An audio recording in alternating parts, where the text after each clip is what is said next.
rapakan dito tubig ko. Oh. Ugas ka pa. O na dito plano nila. Pagka 2000 September ang issue, pandemya, boss ang kaning sa China daw nga kwan. Ay maniman na to. Nabalita na, may pandemya ta, ana-ana. ECQ. Saan yung ECQ? Di wala kasabutan eh. Double ECQ. Siya to? Enhanced community. Dagan mo po ang mga tao. Nalibog ato ba? Ala, nagkara-kara mga tao. Nagkuha na sa mga tao. Sige ito. Kato ba pwede ka makakuha pagkaon niya? Kuning number. Barcode. Para sa certification dito sa barangay. Fast food. Katong sige ito. Barcode siguro. Ha? Yung barcode, QR code. O kato sa giyatag sa barangay ka nga fast food gani nga. Food pass. O food pass. Ano ko buwag ilista na mo kani nga number ha, kamo buwas kani MWF. Kasi taon sa mga kuhan diya ko.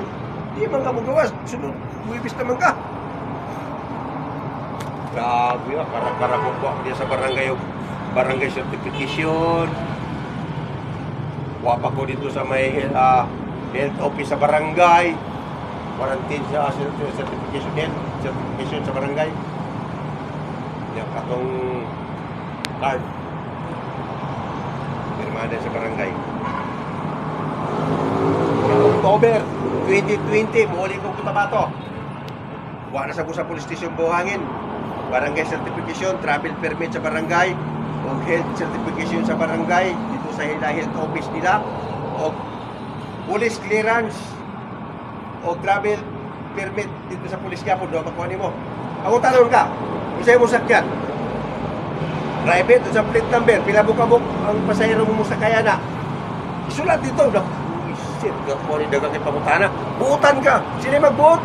Pila mo ka pasahero ni, asa ka mo sa kaya ni.